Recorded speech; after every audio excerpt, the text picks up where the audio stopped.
Bismillah. Istri saya seorang notaris, saya tidak mengizinkan saya untuk mengambil pekerjaan yang berkaitan dengan bank konvensional dan pinjam-meminjam lembaga ribawi. Karena saya pernah membaca salah satu yang dilaknat Allah adalah pencatat dan saksi perjanjian riba. Apakah pemahaman dan saya sudah tepat, Ustaz? Tayyib. Dan saya kira ini mewakili sebagian dari kegelisahan teman-teman yang mungkin bisa kita diskusikan pada malam hari ini.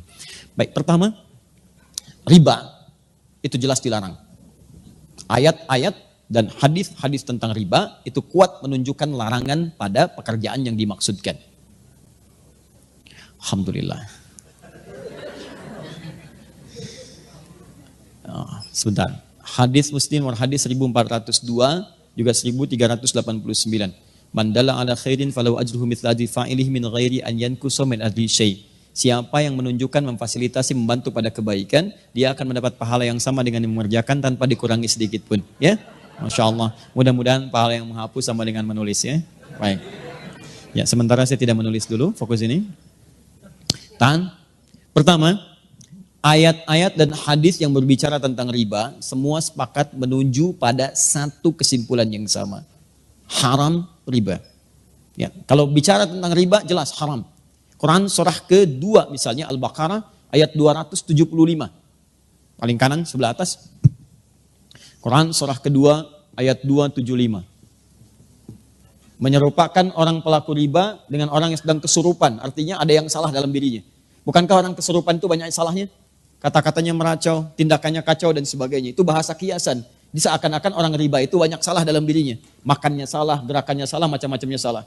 Karena ingat, kalau sesuatu yang haram masuk ke dalam diri seseorang, menyebar lewat darah, maka semuanya ini akan punya konsekuensi yang maaf, tidak mudah. Satu, dia akan menutup pintu-pintu kebaikan dalam dirinya. Misal, masuk ke telinga, Quran surah ke-6 ayat 25. Wa fi adhanihim waqra, di telinganya akan berbentuk sumbatan. Menyumbat. Bukan gak bisa dengar. Karena yang haram, yang jelek itu nutup, yang baik ketutup. Jelek lawannya baik. Kalau yang jelek masuk, yang baik gak akan masuk, Pak. Orang yang kata-katanya buruk, maka dia sulit mengatakan kosakata yang baik. Sama dengan orang yang terbiasa berkata yang baik, maka dia sulit menemukan kosakata yang buruk. Karena itu ketika yang buruk masuk ke dalam diri, beredar kemudian dengan darah, jadi daging menutup pintu kebaikan. Makanya jangan heran, orang-orang yang kemudian tertutup pendengarannya untuk mendengarkan kebaikan, maaf, kalau yang jelek-jelek cepat masuk. Tapi yang baik susah. Bahkan rumahnya di sini, ini masjid, jaraknya cuma 5 meter. Speaker masjid ke rumahnya begini. Adzan berkumandang, Allahu Akbar, gak kedengaran. Sementara yang 500 meter bahkan 5 kilo, itu sebelum waktunya adzan sudah datang. Dengan kakinya dia melangkah, ini sepeda ada, mobil ada, segalanya ada. Tinggal jalan kaki, gak tembus. As-salatu khairum minan naum, terbalik ke telinganya, an-naumu khairum minas salat. Ya, ini poinnya. Masuk ke mata jadi bahaya. Orang yang terbiasa makan yang haram, kemudian itu jadi darah, mengalir, jadi daging, menghambat ke matanya, maka di matanya ada penutup. Maka turun Quran surah kedua ayat ke-7. Paling kanan agak sedikit ke atas. Khatamallahu ala qulubihim wa ala sam'ihim wa ala absarihim ghishawa. Di matanya ada penghalang. Sehingga dia nggak bisa bedakan mana sesuatu yang baik, mana yang tidak baik. Masuk ke tangan, ini sentuhannya nggak baik. Sudah senang dengan yang haram. Kalau yang haram sudah menguasai dirinya, maka yang halal-halal akan cenderung terhindari. Istri yang halal sudah tidak dipandang lagi. Suami yang halal sudah tidak peka lagi. Anak yang halal sudah tidak disenangi lagi. Semua akan tergerak pada kepentingan-kepentingan yang haram. Seperti minyak tidak bersatu dengan air, maka haram pun tidak akan pernah bersatu dengan halal. Karena itu Allah katakan, pelaku riba itu cenderung punya masalah dalam hidupnya seperti orang yang kesurupan, dikerjai oleh setan. Kemudian sampai ke ayat Quran surah kedua, ayat 278-nya diminta untuk bertobat. Kemudian ayat 279-nya diminta untuk kemudian oleh Allah Subhanahu wa taala dengan ancaman yang kuat, kalau tidak mau bertobat maka Anda seakan-akan mengajak perang dengan saya dan Rasul. Maaf ya Bu ya, Pak ya. Anda dengan manusia saja kalau orang kuat sulit untuk mengalahkannya. Sekarang pengen ngajak perang dengan Allah. Maaf, kalau Anda punya masalah dengan manusia, saya punya masalah dengan orang Bandung, saya pindah ke Jakarta. Saya punya masalah dengan orang Indonesia, saya pindah ke Malaysia. Saya punya masalah dengan orang Asia, saya pindah ke Eropa. Tapi Anda punya masalah dengan Allah, mau lari kemana? Itu poinnya. Maka saya belum bicara tentang hukum, saya ingin bicara pertama tentang riba. Riba itu jelas haram. Riba sama dengan haram. Tahan? Maka segala unsur yang terkait dengan riba, semua keterangannya lewat hadis Nabi SAW. Baik pelakunya, baik pemberinya, baik pencatatnya, baik saksinya, dia dilaknat oleh Allah Subhanahu wa taala dan Rasulnya, tetap mendapatkan hukuman yang sama, haram. Pelaku, pemberi yang menerima, saksi, bahkan pencatat, fasilitator. Awas, saya belum bicara tentang profesi, saya bicara tentang riba. Jadi kalau ada orang mengerjakan kemudian riba, ya, bahkan saat ada alternatif yang lain dia paksakan untuk mengerjakan riba, maka dia masuk dalam kategori ini. Haram sama dengan dosa. Laknat, kalau sudah ada laknat, resikonya tidak mudah. Laknat itu resikonya paling dahsyat itu neraka jahanam. Baik, ibu tahu neraka yang paling ringan? Tadi kalau Bapak baca Quran, naik sedikit ke ayat 56 ya, An-Nisa 56 itu neraka yang paling ringan. Paling kanan sebelah atas. Innal ladzina kafaru bi ayatina sawfa nuslihim nara. Orang-orang yang sulit diingatkan oleh kami melakukan dosa-dosa, tapi dosanya yang standar, yang biasa-biasa, itu dosa juga. Kemudian dia kerjakan itu melewati amal solehnya kemudian turun, amal salahnya naik. Masuk dia ke neraka yang paling ringan, sawfa nuslihim nara. Kami tarik ubun-ubunnya. Nusli itu dicelupkan seperti bikin teh celup. Pernah bikin teh celup? Ya nanti coba ke ruang makan, ambil celupan, masukkan. Teh celup itu kan celupkan, angkat ya. Nah, nanti ada orang ditarik ubun-ubunnya dicelupkan ke neraka. Kullama nadijat juluduhum, setiap dicelupkan hancur semua tubuh dan kulit-kulitnya. Kenapa kulitnya disebutkan? Karena kulit indera perasa yang paling kuat. Jadi kalau ada orang dipukul kena kulit atau dicambuk kena kulit, cambukan pertama pasti sakit luar biasa. Karena kulitnya masih ada. Selanjutnya cambuk. Ketika mengelupas akan berkurang rasa sakitnya. Makanya kata Allah, ketika kami celupkan hancur dengan kulitnya, kemudian baddalnahum juludan ghairaha, kami angkat, kami sembuhkan lagi sehingga kulitnya tumbuh lagi. Liyadzuqul adzab, supaya merasakan azab seperti serupa tadi. Tidak berkurang sakitnya. Itu sekali celup, Pak, satu harinya sama dengan 1000 tahun. Satu detiknya sama dengan 48 hari. Kalau mau coba silakan aja. Ini yang paling ringan. Nah, orang yang dilaknat oleh Allah, itu muara paling dahsyatnya jahanam. Neraka jahanam. Dari mana taunya? Buka Quran misalnya, teman-teman sekalian, An-Nisa, Quran surah keempat, dari ayat 92 sampai 93. Begitu masuk 93, Allah menerangkan tentang pembunuhan berencana. Lihat kalimatnya. Wa may yaqtul mu'minan muta'ammida. Siapa yang sengaja merencanakan pembunuhan, apalagi kemudian menimpa satu orang beriman, fajazauhu jahannam, maka balasannya neraka jahanam. Perhatikan, wa ghadiballahu alaihi, Allah murka kepadanya, wa la'anahu, dan dilaknat oleh Allah. Laknat disandingkan dengan neraka jahanam di ayat ini. Ya, jangan lihat contoh kasus pembunuhannya. Lihat kemudian pengertian hukumannya. Kata Allah, masuk neraka jahanam, kemudian dibenci oleh Allah, dimurkai, kemudian mendapatkan laknat. Di laknat itu ketika turun dari Allah, maka muaranya bersamaan dengan neraka jahanam. Lihat persamaannya. Nah sekarang dalam kasus riba ini, orang yang sengaja mengerjakan riba maka akan dilaknat oleh Allah. Maka saat kembali kemudian kepada Allah, kalau dia tidak bertobat, maka muaranya neraka jahanam. Karena itu hati-hati kalau Anda ikut taklim dan sebagainya, mengajak kepada melukai orang lain, apalagi sampai kemudian mengeksekusi orang, bom sana, bom sini, awas dengan ketentuan yang menyalahi syariat, maka hati-hati. Tidak ada satupun orang beriman yang bercita-cita masuk neraka jahanam. Saya saat terjadi bom di Jalan Tamrin itu, Bu, saya sedang di Lampung, Pak. Kejadian langsung saya ditanya, Ustadz, apakah bom di Jalan Tamrin termasuk jihad fisabilillah? Saya jawab, Pak, sependek pengetahuan saya, jihad fisabilillah itu jihad di jalan Allah, bukan di Jalan Tamrin.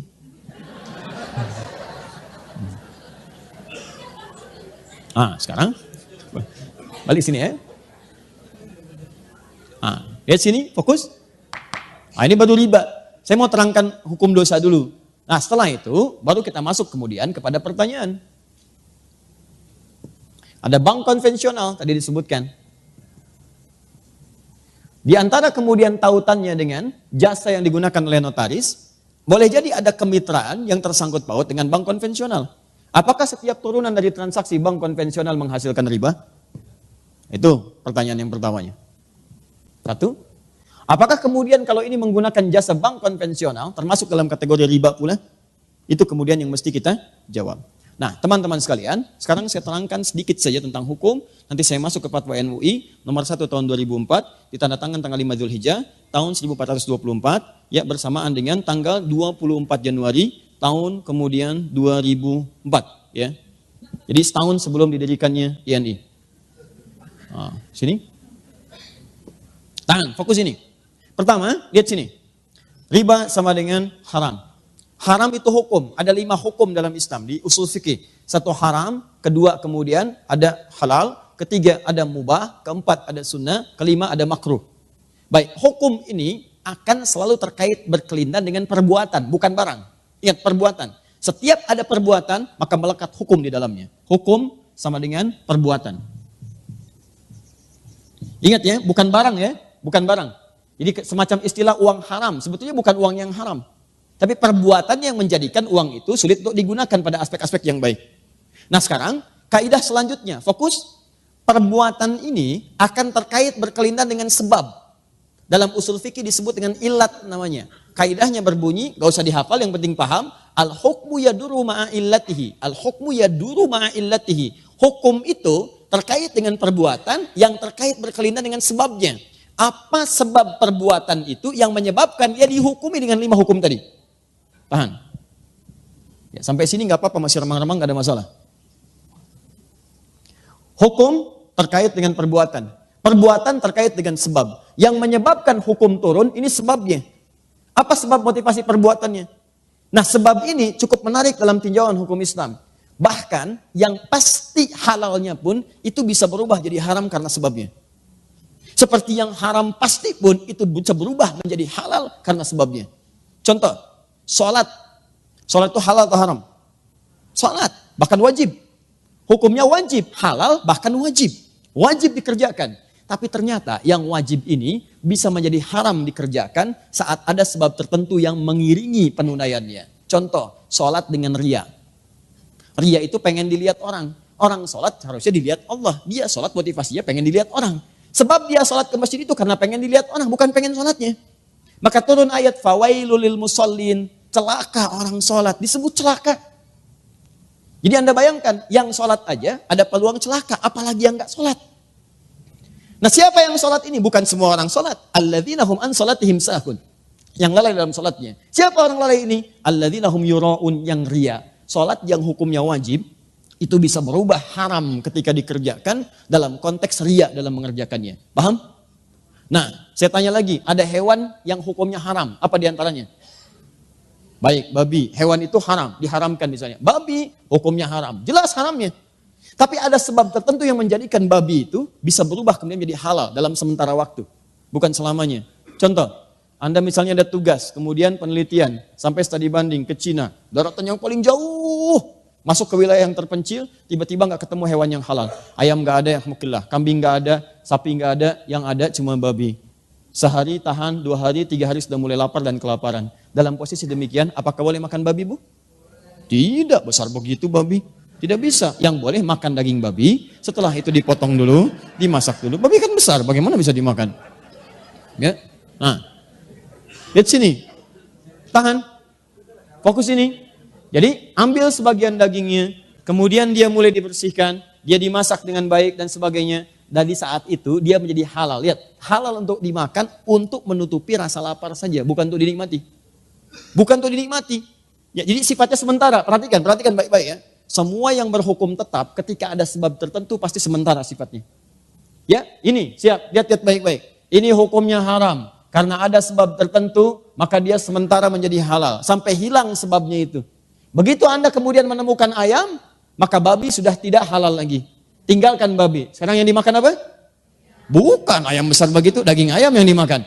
Ya, Anda sembelih dulu, kemudian potong itu, masak dengan baik, baru dimakan. Babi tinggalkan, maka hukum halal bagi babi pada satu yang sementara sudah tidak berlaku lagi. Sekarang maaf, sampai sini paham gak? Kalau sudah paham, pemahaman ini secara simpel saja, mari kita terapkan dalam pertanyaan tadi. Lihat baik-baik, riba jelas haramnya. Bank konvensional memuati suatu hukum yang di dalamnya mengandung unsur riba. Bunga yang telah ditetapkan sebelumnya. Kemudian dia bisa bertambah. Bahkan lebih fatal daripada jahiliyah. Saat jahiliyah itu jatuh tempo, baru kemudian kalau tidak bisa bayar bunga berlaku. Bank konvensional sebelum jatuh tempo sudah dituliskan. Sekian. Bahkan dia bisa bertambah. Itu jelas riba. Tahan sebentar. Nah, di sisi yang lain, ada fundamental ekonomi yang menentukan stabilitas dalam muamalah. Bahkan dalam sistem pemerintahan. Nah, sekarang pertanyaannya, lihat baik-baik. Kalau ekonomi tidak berlangsung dengan baik, maka syarat mendapatkan ketenangan dalam dunia pemerintahan, kata Al-Quran cuma 2. Itu yang paling utama. Dalam surat Al-Quraish, li'ila fi Quraishin, ila fi mrihat asyita, iwassayf, falyabudu rabba hadzal bait, alladzi at'amahum min ju'. 1, wa amanahum min khauf. At'amahum min ju' itu stabilitas ekonomi. Yang kedua, wa amanahum min khauf, stabilitas politik. Kalau dua terganggu, maka akan menjadikan goncangan dalam pemerintahan. Ekonomi kuat tapi politik gak bagus, goncang. Maaf, politik kuat tapi ekonomi gak bagus, goncang. Yang jadi persoalan, transaksi-transaksi dalam kehidupan itu bagian dari putaran roda untuk menguatkan nilai perekonomian. Sekarang persoalannya, dalam dunia perekonomian kita ini, taruh ada terkait dengan jasa-jasa notaris. Maka digunakanlah kemudian kemitraan dengan bank. Pertanyaannya, bagaimana ketika saya menggunakan hukum ini sementara di dalamnya ada riba? Maka semua ulama sepakat termasuk dalam fatwa ulama nomor 1 tahun 2004 dari Majelis Ulama Indonesia, kalau dalam lingkar pekerjaan itu ada bank yang masih menggunakan nilai-nilai syariat, bank syariah dengan konsep syariah yang benar, ya dengan turunan-turunan yang benar, maka jelas solusinya. Ini yang digunakan sebagai fasilitator dan haram menggunakan yang ini. Tapi kalau fungsi ini tidak bisa menjangkau nilai-nilai transaksi yang sedang dikerjakan, pekerjaan yang sedang dilakukan, yang kalau kemudian tidak difasilitasi memberikan goncangan kepada nilai ekonomi atau menyebabkan madarat yang lebih kuat, maka keputusannya kemudian dituliskan, boleh ini digunakan, boleh sekali lagi ini digunakan dengan batasan sementara sambil mencari sistem yang kuat dan tetap untuk menjembatani dan memberikan fasilitator kepada apa yang sedang dikerjakan. Jadi kalau pertanyaan cepatnya, sepanjang bisa di-cover oleh bank-bank syariah dengan hukum yang benar, maka itu kemudian yang dipilih. Tapi kalau itu tidak bisa di-cover, bahkan memberikan madarat yang lebih besar, maka Anda boleh menggunakan bank konvensional dengan tujuan menggunakan sementara sebagai jembatan untuk menyelesaikan persoalan dan untuk mencari yang lebih baik lagi ke depan. Bahkan sekarang ada formulasi yang bagus. Saya sudah bertemu dengan beberapa pejabat bank di konvensional untuk mengarahkan pada nilai-nilai syariah. Walaupun akadnya kemudian teman-teman sekalian dibentuk dengan form-form yang sifatnya konvensional. Tapi nilainya bisa ditawar di situ. Misal, ada teman-teman yang ingin membuka tempat hunian. Dia mau bikin KPR. Ya, ke bank syariah, marginnya terlampau tinggi. Di bank konvensional diberikan margin sekian. Tapi persoalannya, suku bunganya tidak tetap, dia berubah. Maka apa yang ditawarkan? Dibawalah konsep syariah dengan akad yang berbeda, tapi tidak juga merugikan kemudian konsep yang ada di bank itu. Yang telah Anda tetapkan misalnya 3% ini, bagaimana kalau dibagi dengan hukum seperti ini? Jadi bank itu tetap dapat 3% juga. Tapi kaidahnya ditukar, akadnya menggunakan akad Islam. Ya, jadi bukan mengganti jubah, bukan. Jadi poinnya adalah, ini yang kami lakukan, Anda beli dulu ini. Beli ini kami berikan kemudian nilai kesepakatannya, selama 3% tadi, kita robah dulu, akadnya jadikan sebagai penjualan. Jadi Anda terima itu, jual lagi kepada kami dengan apa yang telah Anda tetapkan tadi. Jadi dari Anda tetap 3%, tapi kemudian dirobah cara akadnya, kami membayar dengan cara yang sama. Dan tidak terjadi penambahan nanti. Ketika jatuh tempo tidak bisa bayar, konsekuensinya Anda kemudian berkomunikasi dengan teman-teman Anda, saling menutupi. Supaya kemudian tidak terjadi tambahan-tambahan yang hadir atau menjadi tuntutan dari pihak bank untuk menagihnya. Nah, maka saya kira modifikasi semacam ini bisa didiskusikan. Tapi yang terbaik adalah, kalau sekali lagi ini keputusan Fatwa Ulama Indonesia, MUI, kalau ada syariah itu yang digunakan. Kalau tidak bisa di-cover, maka konvensional diambil sebagai jembatan. Tapi yang paling besar pertanyaannya adalah, kenapa sih dari 200 juta lebih ini tidak bisa mewujudkan sistem perbankan yang baik, yang kira-kira mengakomodir kepentingan umat Islam? Kalau Malaysia bisa, kenapa Indonesia tidak? Ya kan? Saya kira, dan tidak ada yang dirugikan. Negara juga untung, masyarakat juga untung, maka salah satunya adalah hidupkanlah bank syariah itu. Dan dorong syariah itu bukan cuma nama. Saya ulang, dorong syariah bukan cuma nama. Namanya syariah misalnya, tapi menggunakan praktek ribawi yang lebih besar daripada bank konvensional, itu juga bermasalah. Paham ya? Nah, jadi kesimpulan singkatnya, dalam konteks demikian, jika ada bisa itu ditangani oleh bank syariah, maka bank syariah itu yang diutamakan. Jika tidak memungkinkan, maka boleh menggunakan kemitraan dengan bank konvensional sepanjang memahami itu sebagai wasilah, bukan sebagai tujuan.